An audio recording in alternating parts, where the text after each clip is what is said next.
राधे राधे साथियों। जैसे कि याद है भाई ओपनिंग का एक्सरसाइज करके 2 क्वेश्चन कंप्लीट हो चुके थे। तीसरा क्वेश्चन मिलेगा, इसमें हमसे पूछ रहा है कि एलसीएम और एलसीएम निकालो किस मेथड से, प्राइम फैक्टराइजेशन मेथड, मतलब गुणनखंड विधि से हमें क्या निकालना है, एलसीएम और एलसीएम। वही सबसे पहले हमें देगा क्वेश्चन 12, 15 और 21 की हमें क्या चाहिए, एलसीएम भी चाहिए और एलसीएम भी चाहिए, किससे, प्राइम फैक्टराइजेशन मेथड। तो भाई सबसे पहले हम क्या निकालेंगे, इनके फैक्टर निकालेंगे। तो इसी को 12 का 2 3 12, 2 3 6 और 3 1 ये हो गए भाई 12 के। आप 15 के निकालेंगे, पहले 3 से देंगे, 3 पंजे 15, फिर 5 से देंगे 5 का, ये 15 के हो गए। अब 21 के निकालेंगे, 21 2 से जाएगा नहीं भाई, 3 से जाएगा, 3 7 21 2 7 का, ठीक है। अब हम सबके फैक्टर लिख लेंगे, 12 के फैक्टर लिखेंगे 2 गुणा 3, 15 के लिख लेंगे 3 गुणा, ऐसे ही 21 के लिख लेंगे 3 गुणा। अब भाई एलसीएम कैसे निकलेगा वो देखो, एलसीएम अब नेक्स्ट है कि देखो भाई, सबसे पहले 2 नंबर को देखेंगे, 2 नंबर यहाँ किसी में नहीं है, इसमें भी नहीं है, तो भाई वो अकेला है, उसको भी देखेंगे, इसमें एलसीएम में हमें लेना पड़ेगा। फिर हम दूसरे दो को देखेंगे, कहीं नहीं, फिर भी हमें क्या करना पड़ेगा, लेना पड़ेगा। 3 देखेंगे भाई, 3 देखो, 3 यहाँ भी है, यहाँ भी है, यहाँ भी है, इस 3 का क्या होगा, एक ही 3 आएगा, ठीक है। क्या क्या हमारे कट गया, ये कट गया, ये कट गया, वो ये हो गया, वो ये हो, ठीक। अब क्या बचे 5 और 7 बचे, तो इनका भी क्या कर दो, गुणा कर दो, इनका गुणा कर लेंगे तो 2 दूनी 4 पंजे 20 या 60 सत्ते 420 हो जाएगा, क्या हो जाएगा 400। अब किसकी बात आती है, एलसीएम की। एलसीएम में बेटा हमको देखना है कि इन सब में कॉमन क्या है, इन सब में कॉमन क्या है, तो हमें दिखाई दे रहा है इसका क्या 2 गुणा 2 गुणा 3, इसका है 3 गुणा 5, इसका है 3 गुणा 7, तो हमें दिखाई दे रहा है तीनों में 3 कॉमन है। कितना कॉमन है, 3, तो इसका एलसीएम कितना हो जाएगा, ठीक है भाई। दूसरा क्वेश्चन बोलना, दूसरा बोलना 17 23 और, तो वही ये हमें दिखाई दे रहे हैं, ये सब क्या है, ये प्राइम नंबर है, सब कैसी संख्या है, अभाज्य संख्या है, ठीक है। तो इनके फैक्टर करेंगे तो ये खुद से ही कटेंगे, किसी और से नहीं कटेंगे। 23 भी एक प्राइम नंबर है तो ये 23 से ही कटेगा, ऐसे ही ये 29 एक प्राइम नंबर है तो ये भी 29 से ही कटेगा, ठीक है भाई। इन सब के फैक्टर लिखेंगे, 17 के लिखेंगे तो 17 और 1 का मल्टीप्लाई कर सकते हैं सब में, ठीक है भाई, आंसर वही है। 23 के लिखेंगे तो लिख देंगे 1 इंटू 23, 29 के लिखेंगे तो 1 इंटू, ठीक है भाई।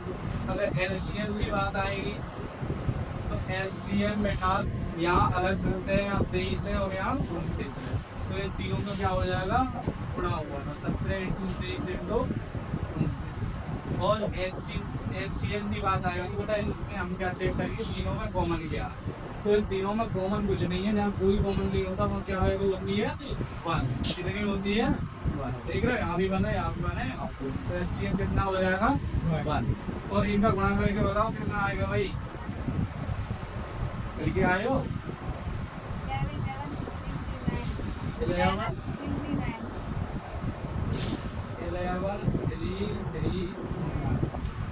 चेक कर रहे हैं एक बार, 9 या 27 9 तो एक ही अंक आएगा, ठीक है अभी। ये भाई ठीक है, थर्ड पार्ट है, इसमें भी हमें क्या निकालना है, एलसीएम और एचसीएफ निकालना है, ठीक। तो सबसे पहले हम फैक्टर करेंगे भाई, एंट्री करो 2 4 8, 2 2 4, 2 1 2, फिर हम करेंगे 9 के इंटर का 9, 3 का 9 भाई 3 का, अब 5 के कर, अच्छा ऊपर 5 का, अब सबके फैक्टर लेंगे, 8 के क्या होंगे 2 इंटू 2 इंटू, 9 के क्या होंगे 3 इंटू 3, और 25 के क्या होंगे 5 इंटू।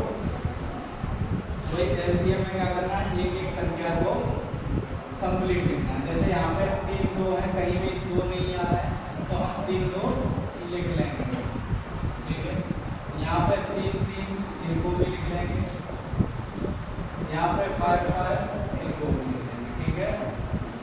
अब इनका गुणा करेंगे तो 2 पंजे 10 पंजे, इधर देखो यार पंजे पंजे, कभी भी मल्टीप्लाई करो तो 2 को और 5 को पहले ले लो, मल्टीप्लाई अपने आप हो जाएगा, ठीक है। कैसे हो मैंने कर लिया 2 ये वाले 2 और ये वाले 5, कितना हुआ 2 पंजे 10 10 पंजे 50 50 हो गए, 50 दूनी 100 दूनी 200 दिया 600 दिया, ठीक है हो गया। ये तो नहीं होता नहीं होता, ठीक है। कभी भी मल्टीप्लाई करो तो सिंपल करने के लिए करना तो थोड़ा मालूम किया जैसे तो ठीक जैसे सिंपल। एलसीएम में वही क्या होता है, कॉमन क्या होता है, तो अब तुम देख रहे हो यहाँ 2 2 है, यहाँ 3 3 है, यहाँ 5 तो यहाँ कोई कॉमन नहीं होता, वो भी क्या होता है, क्या होता है आंसर।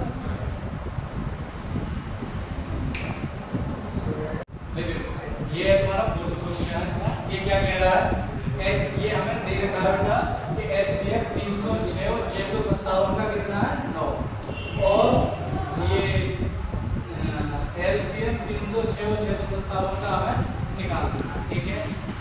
तो भाई एक फॉर्मूला होता है इसको समझो, एक फॉर्मूला होता है उसको समझो, होता है LCM into HCF equal to first number into second number, ठीक है भाई, ये फॉर्मूला होता है।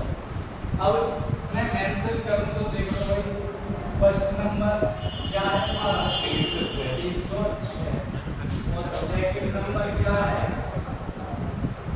600, ठीक है भाई।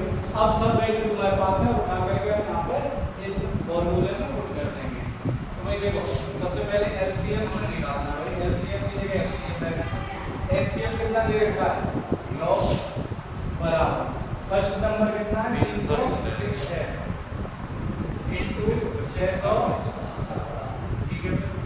ये इधर बड़ा में अगर जाएगा तो 306 इनटू 657 अपॉन ये 9, ये काट देगा, देखो 9 एकम 9 दिया 27 और 3 9 जो 34, तो तुम्हारा भाई आया एलसीएम बराबर 34 गुना 600। अब देखो तुम अब क्या करोगे, इन दोनों को मल्टीप्लाई करोगे, तो इसको सिंपल करने के लिए मतलब कहीं गलती ना हो तो 34 को मैं क्या लिख सकता हूँ 2 गुना 17 है भाई 600 17 का गुणा कर दो 17 17 129 के 9 से लग 11 17 25 85 और 11 96 96 9 17 छिक्का 102 और 9 111 टुकड़ा इसके बाद वो दोनों घंटा लगा डाल सकता है, एक दो छिक्का एक मेरे 3 आंसर आ गए, 2 1 2 1 3 2 1 2 ठीक है वाला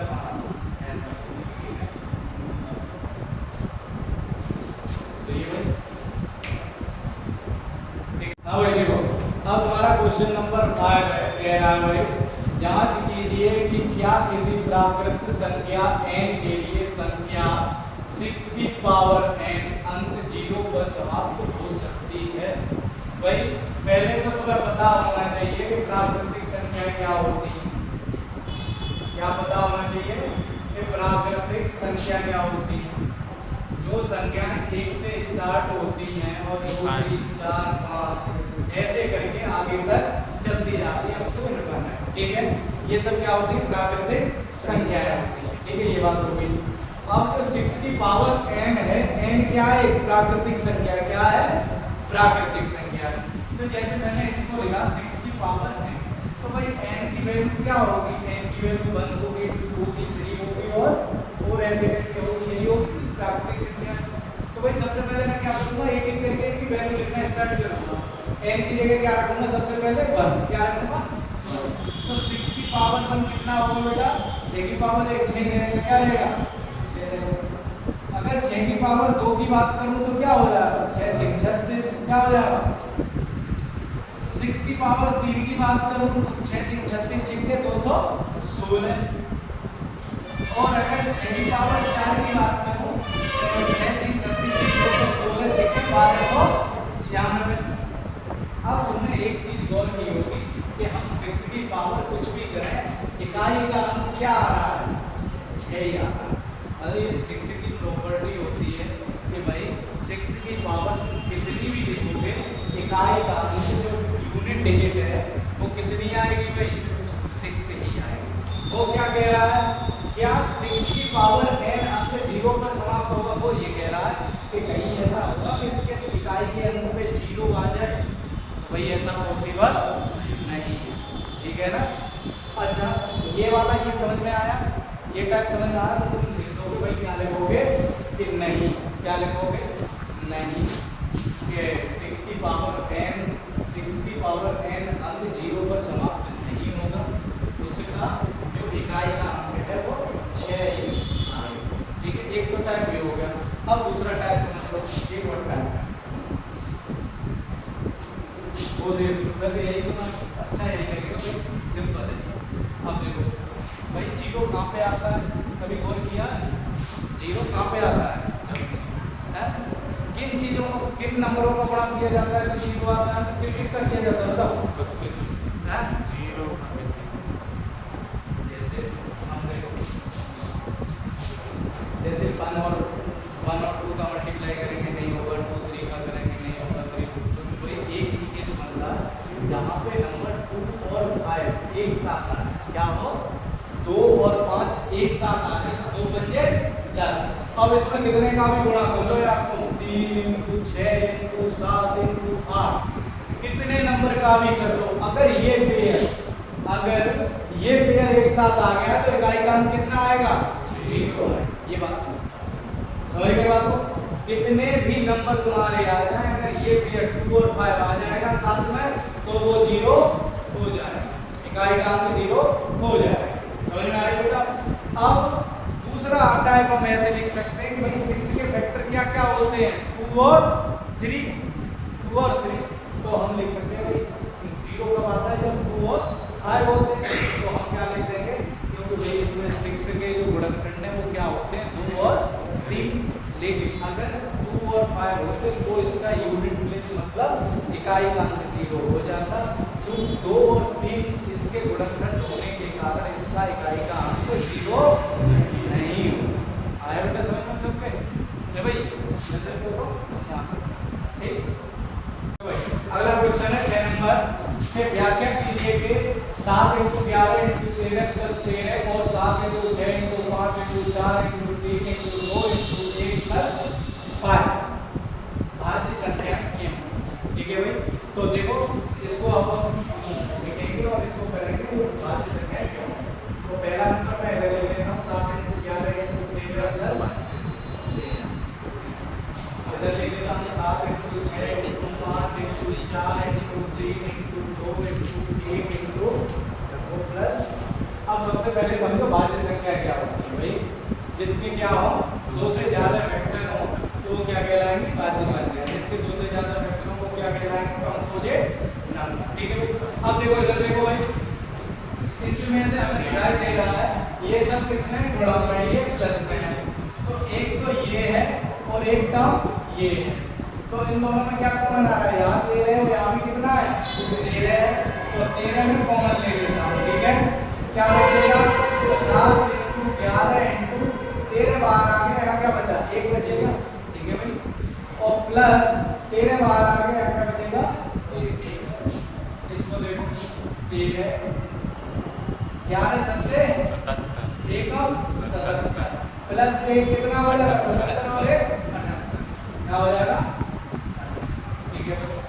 अब ये दोनों किस में है बेटा 13, यहाँ पर किसी का साइन होगा वो क्या है मल्टीप्लाई, किसमें मल्टीप्लाई, ठीक है।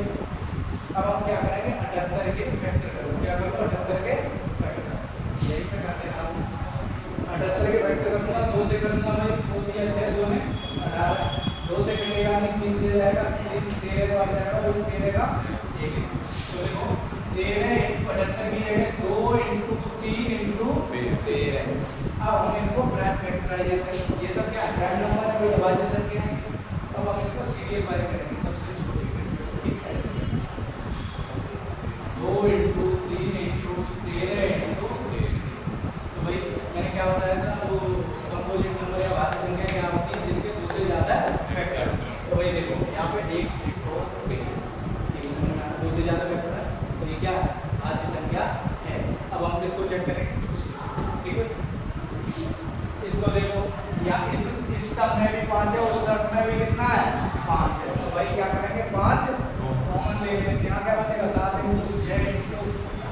5 की जगह 1 4 इंटू 3 इंटू 2 इंटू 1 और ये वाली बाहर आ जाएगा ठीक है भाई।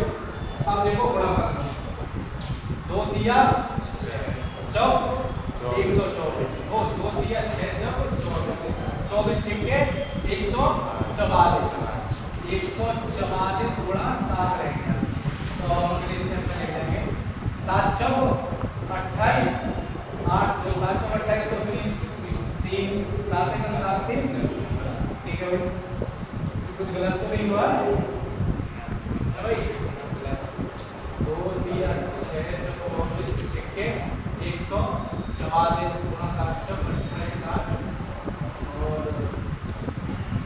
2 7 20 से अब प्लस ठीक है भाई यहाँ क्या बचेगा 5 गुणा तो देगा 1000 ठीक है भाई। अब ये 2 आ गए तो 1009 में किसी से कटेगा क्या 11 है ये कट तो रहा नहीं कटता ये खुद ही एक प्राइम नंबर क्या होगा ये प्राइम नंबर। तो देखो इसमें भी अगर बात करूं तो 5 इंटू 1